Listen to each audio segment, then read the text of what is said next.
중림정사에서 한 제자가 무거운 보따리를 메고 부처님께 다가왔다.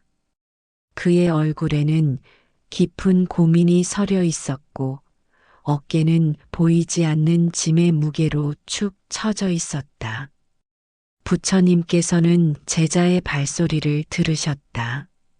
아침 이슬이 연꽃잎 위에서 스르르 떨어지는 모습이 마치 인생의 무상함을 보여주는 듯했다. 제자는 부처님 앞에 보따리를 내려놓으며 깊은 한숨을 내쉬었다. 그 보따리 안에는 그가 평생 모아온 것들이 가득했다. 황금으로 된 그릇들, 비단으로 만든 옷감, 진주로 장식된 장신구들이 빼곡히 들어 있었다. 스승님, 저는 이 모든 것을 모으기 위해 평생을 바쳤습니다. 그런데 왜 마음이 이토록 무겁습니까? 더 많이 가질수록 더 불안해지고 더 많이 얻을수록 더 공허해집니다. 제자가 애타게 물었다. 부처님께서는 잔잔한 미소를 지으시며 대답하셨다. 그대가 메고 온 보따리보다 더 무거운 것이 있으니 그것은 바로 그대의 마음 속에 있는 집착이니라. 보따리는 땅에 내려놓을 수 있지만 마음의 집착은 어떻게 내려놓을 수 있겠느냐. 제자는 고개를 갸우뚱하며 말했다.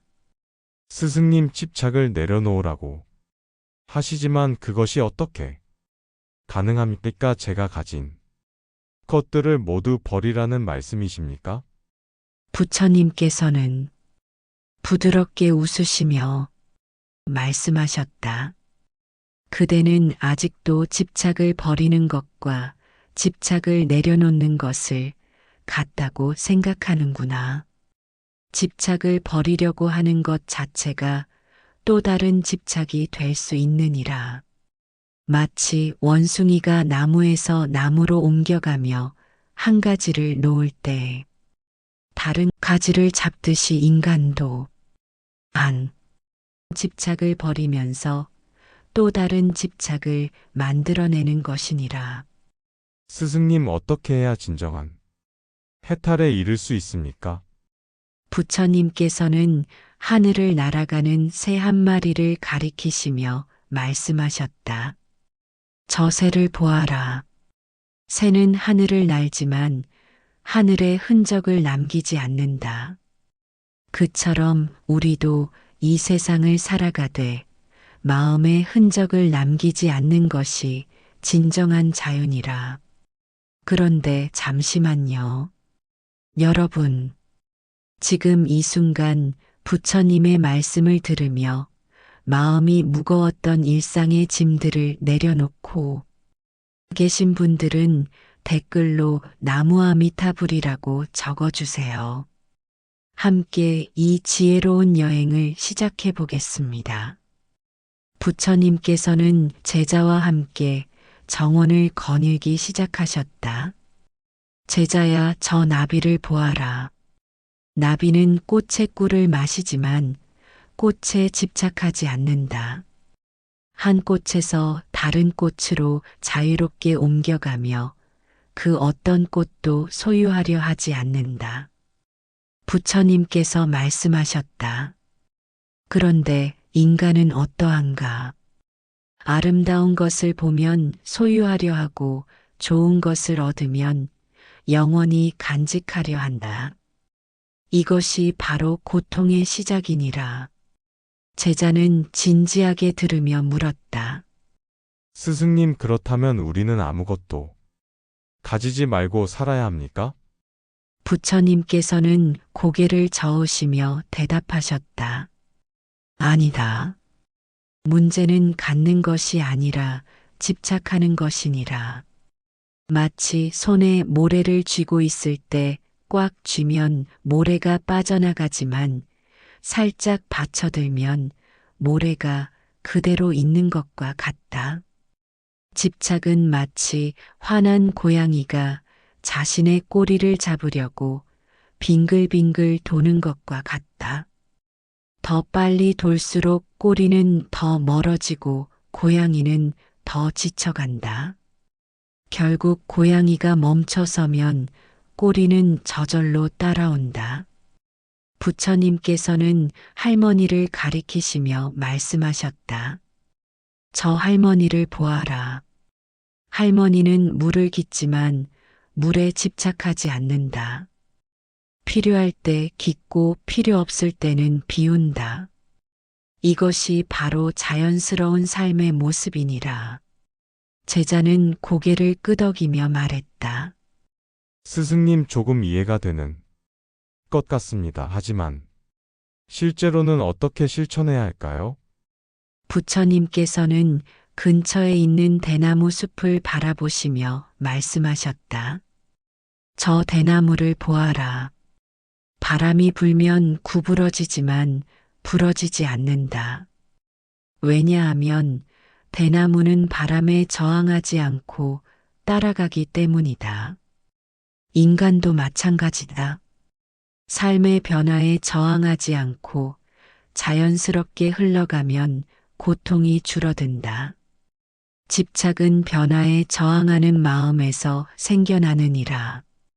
그때 갑자기 비가 내리기 시작했다. 제자는 비를 피하려고 서둘렀지만 부처님께서는 그대로 서 계셨다. 스승님 비를 피해야 하지 않습니까? 제자가 걱정스럽게 말했다. 부처님께서는 빗방울이 떨어지는 것을 바라보시며 말씀하셨다. 비를 피하려고 하는 것도 집착의 한 형태니라. 비는 우리를 적시지만 우리의 본질을 바꾸지는 못한다. 마치 구름이 하늘을 가리지만 하늘 자체를 바꾸지 못하는 것과 같다. 제자는 놀라며 물었다.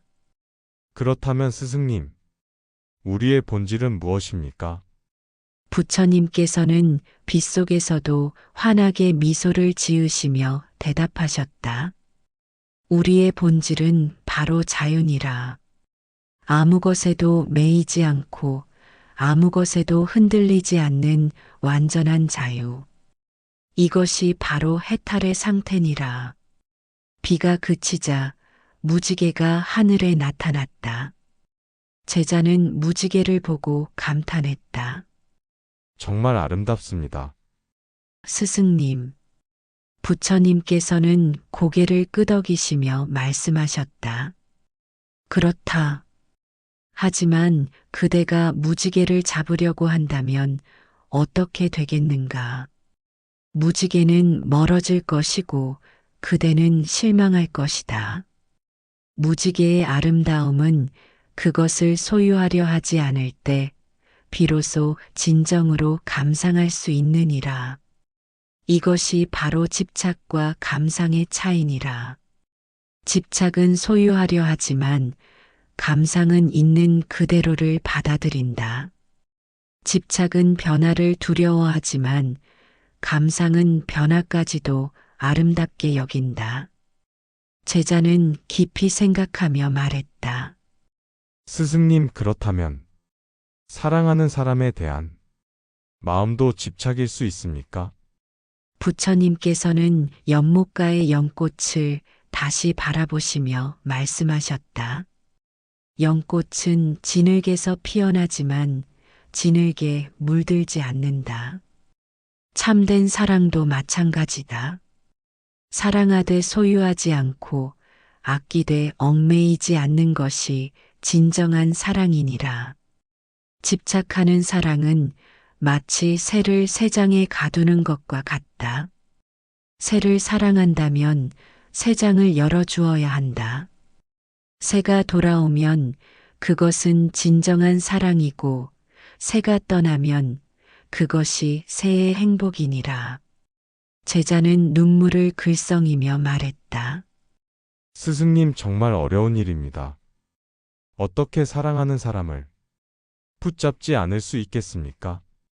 부처님께서는 따뜻한 눈길로 제자를 바라보시며 말씀하셨다. 그대의 마음을 이해한다. 하지만 진정으로 사랑한다면 상대방의 자유를 존중해야 한다. 강제로 붙잡힌 사랑은 사랑이 아니라 감옥이니라. 마치 강물이 바위를 돌아가듯이 사랑도 상대방을 강요하지 않고 자연스럽게 흘러가야 한다. 그럴 때 사랑은 더욱 깊어지고 아름다워진다. 제자는 고개를 끄덕이며 말했다. 스승님 조금씩 이해가 되는 것 같습니다. 하지만 실제 삶에서는 어떻게 실천해야 할까요? 해가 지고 있다. 하지만 해가 진다고 해서 슬퍼하는 사람은 없다. 왜냐하면 내일 다시 해가 뜰 것을 알기 때문이다. 인생도 마찬가지다. 무엇인가 떠나간다고 해서 슬퍼할 필요가 없다. 모든 것은 순환하고 변화하며 새로운 것이 다시 찾아온다. 이것이 바로 무상의 법칙이니라. 집착은 변화를 부정하려는 마음에서 생겨난다. 하지만 변화는 생명의 본질이다. 변화를 받아들이고 흐름에 맡길 때 우리는 진정한 평화를 찾을 수 있느니라. 저 종소리를 들어보아라. 종소리는 울려 퍼지지만 종에 머물지 않는다. 자유롭게 공간을 떠돌다가 자연스럽게 사라진다. 우리의 마음도 저 종소리와 같아야 한다. 생각과 감정이 일어나도 그것에 매달리지 않고 자연스럽게 흘러가게 해야 한다. 그럴 때 마음은 항상 맑고 평화로울 수 있느니라. 제자는 깊은 깨달음을 얻은 듯 말했다. 스승님 이제 조금 알겠습니다. 집착을 버리려고 노력하는 것도 집착이군요. 부처님께서는 만족스러운 미소를 지으시며 말씀하셨다. 그렇다. 집착을 버리려고 애쓰는 것도 집착이고 해탈을 얻으려고 노력하는 것도 집착이 될 수 있다. 진정한 해탈은 모든 노력을 내려놓을 때 저절로 일어나느니라. 부처님께서는 제자와 함께 높은 언덕에 올라가셨다. 그곳에서는 온 세상이 한눈에 내려다 보였다. 마을과 들판 강과 산들이 모두 평화롭게 펼쳐져 있었다. 제자야 이곳에서 세상을 바라보니 어떠한가? 부처님께서 물으셨다. 제자는 감동하며 대답했다. 스승님 모든 것이 하나로 연결되어 있는 것 같습니다. 마을도, 들판도, 강도, 산도 모두 따로 떨어져 있는 것이 아니라 하나의 큰 그림 속에 있는 것 같습니다.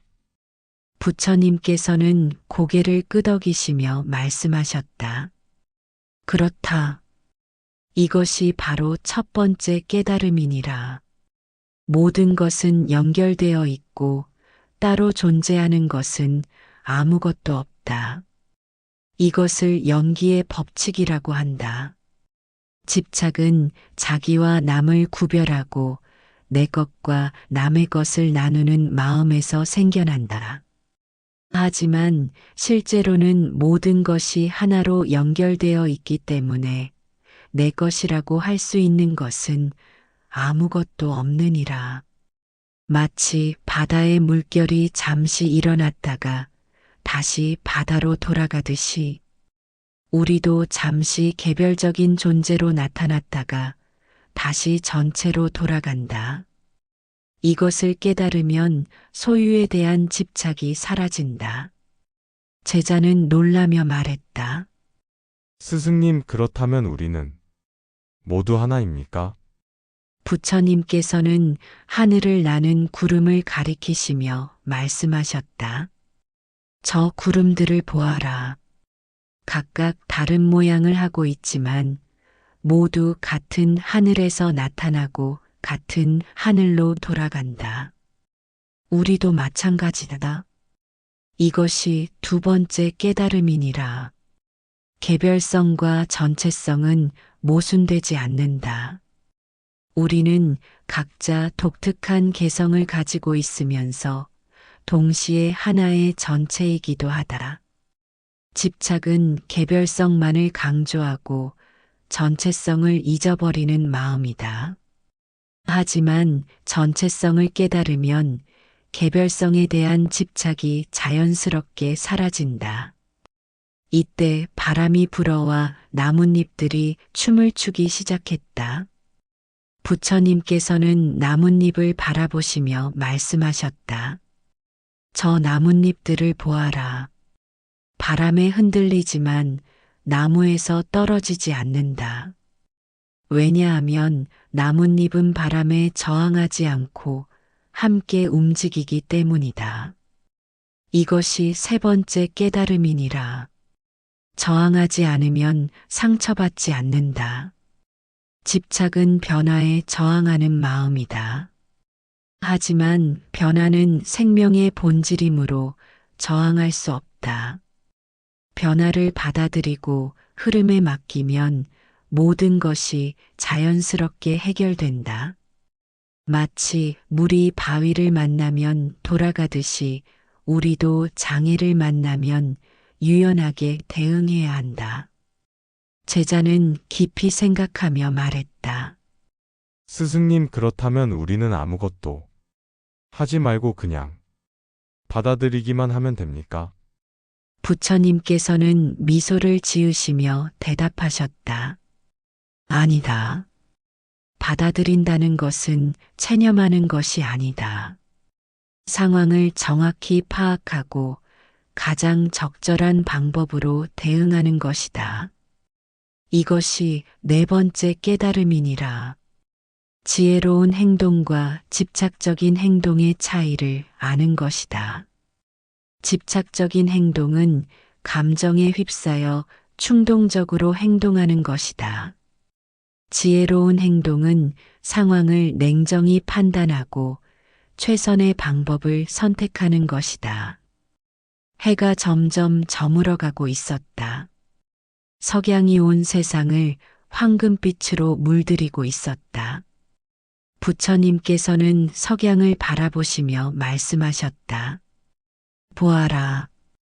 해가 지고 있다. 하지만 해가 진다고 해서 세상이 끝나는 것은 아니다. 내일 다시 해가 뜰 것이다. 이것이 다섯 번째 깨달음이니라. 모든 것은 영원하지 않다. 좋은 것도 나쁜 것도 모두 지나간다. 이것을 무상이라고 한다. 집착은 좋은 것을 영원히 간직하려 하고 나쁜 것을 영원히 피하려 하는 마음이다. 하지만 모든 것이 변하는 것이 자연의 법칙이므로 집착할 필요가 없다.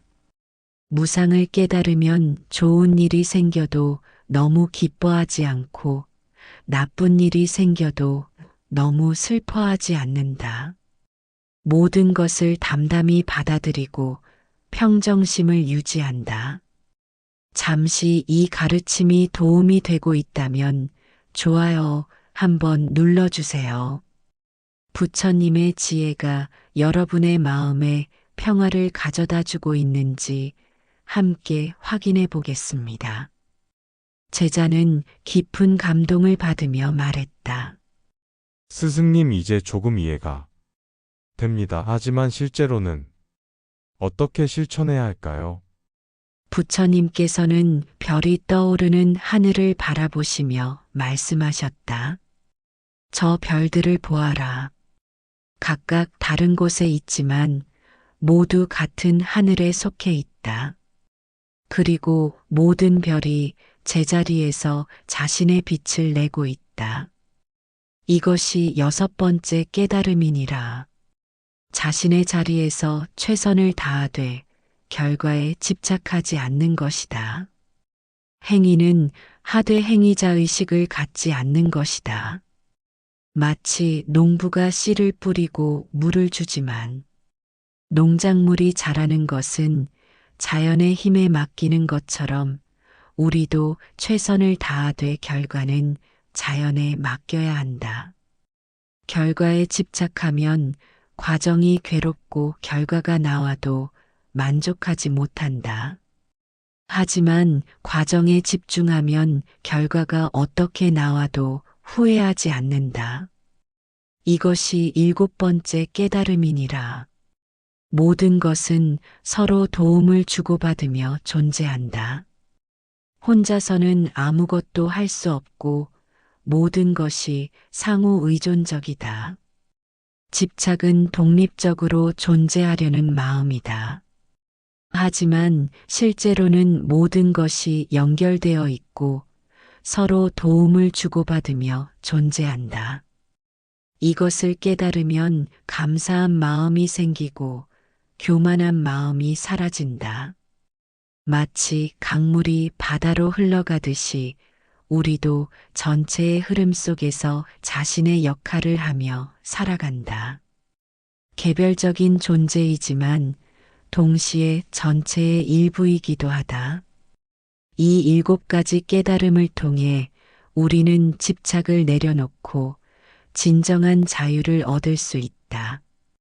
자유는 아무것도 하지 않는 것이 아니라 아무 것에도 매이지 않는 것이다. 제자는 깊은 감동을 받으며 말했다. 스승님, 이제 길이 보입니다. 하지만 실제로는 어떻게 수행해야 할까요? 부처님께서는 자비로운 미소를 지으시며 말씀하셨다.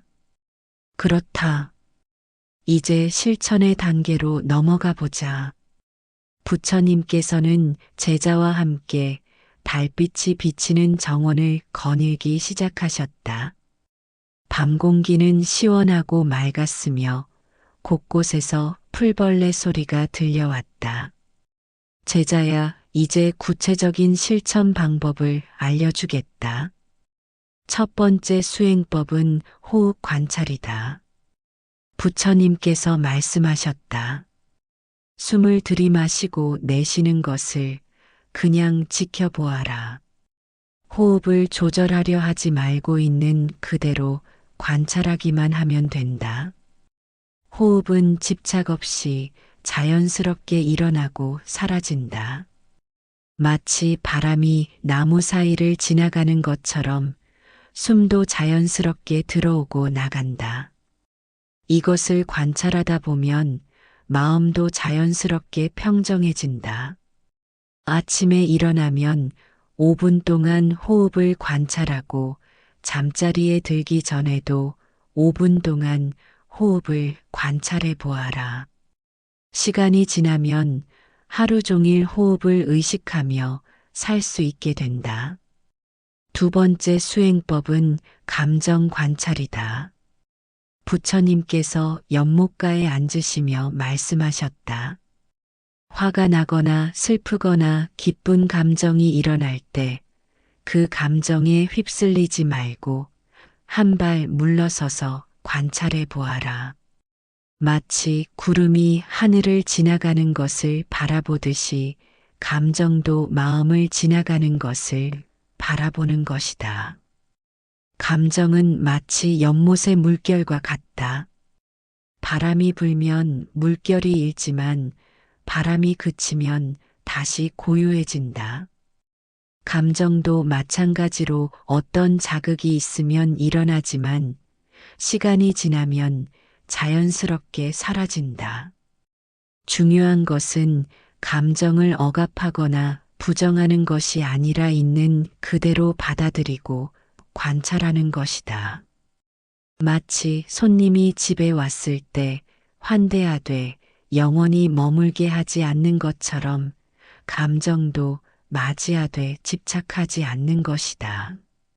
화가 났을 때는 지금 화가 나는구나 하고 인정하고 슬플 때는 지금 슬프구나 하고 받아들여라. 그러면 감정의 힘이 약해지고 금세 사라진다. 세 번째 수행법은 생각 놓아주기이다. 부처님께서 하늘의 별을 바라보시며 말씀하셨다. 우리의 마음에는 하루에 수만 가지 생각이 떠오른다. 과거에 대한, 후의 미래에 대한 걱정, 현재에 대한 불만 등이 끊임없이 일어난다. 하지만 생각은 우리가 아니다. 마치 라디오에서 나오는 소리가 라디오 자체가 아닌 것처럼 생각도 우리 마음에서 일어나는 현상일 뿐이다. 생각이 일어나면 그 생각을 따라가지 말고 그냥 지나가게 두어라. 마치 기차역에서 기차가 지나가는 것을 바라보듯이 생각도 그냥 지나가게 하는 것이다. 특히 집착적인 생각이 일어나면 마음속으로 이렇게 말해 보아라. 고마워 생각아, 하지만 지금은 너가 필요하지 않아. 그러면 생각이 자연스럽게 사라진다. 네 번째 수행법은 감사 명상이다. 부처님께서 달빛을 받으며 말씀하셨다. 매일 저녁 잠자리에 들기 전에 그날 감사한 일들을 떠올려 보아라. 아무리 작은 일이라도 좋다. 맛있는 음식을 먹은 것, 따뜻한 햇살을 받은 것, 친구와 대화한 것, 건강하게 하루를 보낸 것 등등. 감사는 집착의 반대편에 있다. 집착은 없는 것에 집중하지만 감사는 있는 것에 집중한다. 집착은 더 많이 가지려 하지만 감사는 이미 가진 것을 소중히 여긴다. 감사하는 마음이 생기면 욕심이 줄어들고 만족하는 마음이 생긴다. 마치 목마른 사람이 물 한 잔에도 깊이 감사하듯이 감사하는 마음을 가지면 일상의 모든 것이 은혜로 느껴진다. 특히 어려운 상황에서도 감사할 점을 찾아보아라.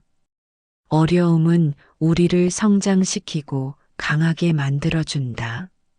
마치 근육이 저항을 받아야 강해지듯이 마음도 시련을 통해 단련된다. 다섯 번째 수행법은 내려놓기 의식이다.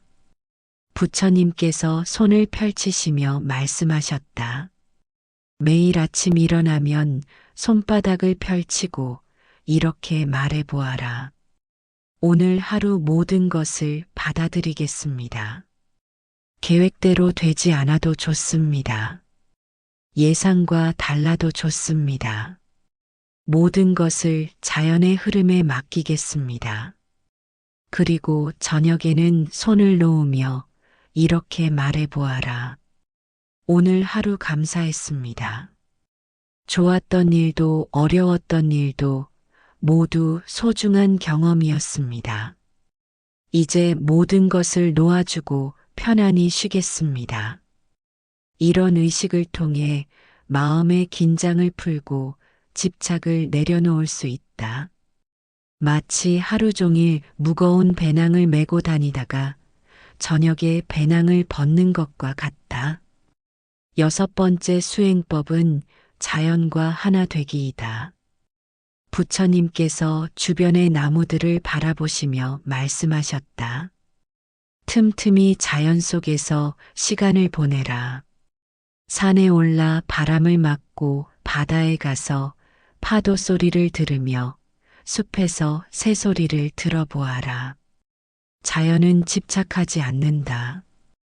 꽃은 아름답게 피었다가 때가 되면 자연스럽게 진다. 강물은 장애물을 만나면 돌아가고 바다는 모든 것을 품어준다. 자연과 함께 있으면 우리도 자연스러워진다. 인위적인 욕심이 줄어들고 본래의 순수한 마음이 되살아난다. 마치 더러워진 옷을 맑은 물에 빨면 깨끗해지듯이 탁해진 마음도 자연 속에서 맑아진다. 특히 나무를 안아보아라. 나무는 수백 년을 같은 자리에서 묵묵히 서 있으면서 세상의 변화를 다 겪어왔다. 나무의 고요함과 인내심을 배워보아라. 일곱 번째 수행법은 자비 명상이다. 부처님께서 가슴에 손을 얹으시며 말씀하셨다. 집착의 뿌리는 이기심이다. 나만 잘 되고 내 것만 소중하다고 생각하는 마음이 집착을 만든다. 하지만 자비심이 생기면 집착이 자연스럽게 사라진다. 매일 이런 명상을 해보아라. 먼저 자신에게 말해보아라. 내가 행복하기를 바랍니다. 내가 평화롭기를 바랍니다. 내가 자유롭기를 바랍니다. 그 다음 가족에게, 친구에게, 이웃에게 같은 말을 해보아라. 당신이 행복하기를 바랍니다. 당신이 평화롭기를 바랍니다. 당신이 자유롭기를 바랍니다. 마지막에는 전 세계 모든 생명체에게 말해보아라. 모든 존재가 행복하기를 바랍니다. 모든 존재가 평화롭기를 바랍니다. 모든 존재가 자유롭기를 바랍니다. 이런 자비 명상을 하다 보면 마음이 넓어지고 따뜻해진다. 다른 사람의 행복을 진심으로 바라게 되고 시기와 질투가 사라진다. 여덟 번째 수행법은 현재 순간 깨어있기이다. 부처님께서 지금 이 순간을 가리키시며 말씀하셨다. 집착은 대부분 과거나 미래에 대한 것이다. 과거에 좋았던 시절을 그리워하거나 미래의 성공을 꿈꾸며 현재를 놓친다. 하지만 진정한 삶은 지금 이 순간에 있다. 과거는 이미 지나갔고 미래는 아직 오지 않았다. 우리가 살 수 있는 시간은 오직 현재뿐이다. 현재 순간에 깨어 있으려면 지금 하고 있는 일에 완전히 집중해야 한다. 밥을 먹을 때는 밥맛에 집중하고 걸을 때는 걷는 것에 집중하며 말할 때는 말하는 것에 집중해야 한다. 마치 고양이가 쥐를 잡을 때 온 정신을 집중하듯이 우리도 지금 이 순간에 온전히 집중해야 한다. 그러면 과거와 미래에 대한 집착이 저절로 사라진다. 제자는 깊이 감동하며 말했다. 스승님, 이 8가지 수행법을 매일 실천하면 정말 집착을 내려놓을 수 있을까요? 부처님께서는 따뜻한 미소를 지으시며 말씀하셨다. 완벽하게 하려고 하지 마라. 완벽하게 하려는 것도 집착이다. 조금씩 천천히 꾸준히 하는 것이 중요하다. 마치 물방울이 바위를 뚫듯이 작은 실천도 계속하면 큰 변화를 만들어낸다. 하루에 조금씩이라도 이 수행들을 해보아라. 실수해도 좋고 잊어버려도 좋다. 다시 시작하면 된다. 중요한 것은 포기하지 않는 것이다.